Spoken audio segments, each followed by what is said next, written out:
Assalamualaikum warahmatullahi wabarakatuh. Perkenalkan, nama saya Zakina dengan NIM 10156123120. Saya dari kelompok 6 akan melanjutkan pembahasan pada bab 2, yaitu Kerajaan Utsmani.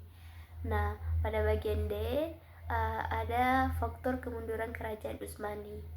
Nah, Kerajaan Utsmani ini secara bertahap mulai mundur pada abad ke-17 yang disebabkan oleh beberapa faktor.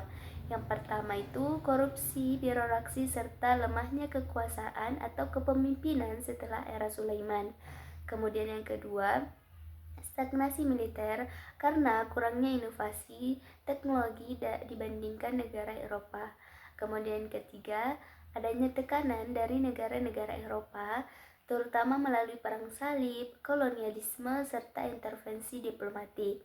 Kemudian bangkitnya nasionalisme di wilayah kekuasaan hingga memicu pemberontakan. Nah, masuk pada bab 3, yaitu Kerajaan Safawi. Nah, Kerajaan Safawi ini bermula pada abad ke-16 pada tahun 1501 yang didirikan oleh Syah Ismail I.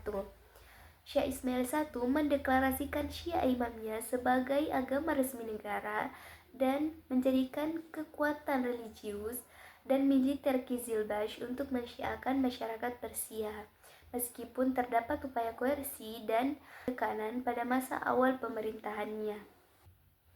Safawiyah awalnya muncul sebagai tarekat Sufi atau Ardabil, lalu bergeser menjadi negara teokratis Syiah. Nah, Syah Ismail ini mendatang klerik Syiah dari Lebanon dan menetapkan Syiah Imamiyah sebagai agama negara, memperkuat identitas politiknya dan memisahkannya dari negara tetangga Sunni. Nah, adapun tokoh atau khalifah yang dikenal di kerajaan Safawi yang pastinya ada Syah Ismail I pada tahun 1487 sampai 1524 yang dikenal sebagai pendiri dinasti Safawi. Nah, Syah Ismail I ini memimpin pasukan Qizilbash, yakni kelompok militan religius yang setia pada tarekat Safawiyah. Kemudian berhasil menaklukkan wilayah-wilayah Persia dan menyatukannya di bawah satu bendera keagamaan dan politik. Nah, kemudian ada Syah Tahmasp I pada tahun 1524 sampai 1576 yang dikenal sebagai penerus stabilitas dan islamisasi.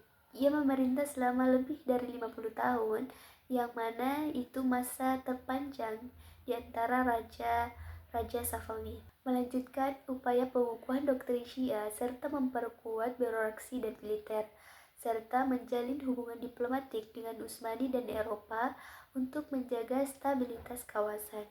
Nah, kemudian ada Syah Abbas I pada tahun 1571 sampai 1629 yang dikenal dengan puncak kejayaan Safawi. Ia dikenal sebagai tokoh atau raja yang paling besar dalam sejarah Safawi. Ia melakukan reformasi militer dengan mengurangi kekuasaan Qizilbash dan membentuk pasukan profesional atau ghulam, membangun ibu kota baru di Isfahan yang menjadi pusat budaya, arsitektur, dan ekonomi, meningkatkan perdagangan di Eropa dan Asia Tengah, dan membawa stabilitas, kemakmuran ekonomi, dan kebangkitan budaya Islam Syiah. Nah, kemudian ada Syah Safi dan Syah Abbas II yang dikenal dengan pewaris masa kemunduran awal. Nah, Syah Safi atau cucu Abbas I tidak memiliki kemampuan kepemimpinan sebaik pendahulunya. Nah, Syah Abbas II ingin mengembalikan masa kejayaan kakeknya, tetapi karena adanya tekanan eksternal dari Ottoman dan Rusia, serta adanya konflik internal, mulai melemahkan dinasti.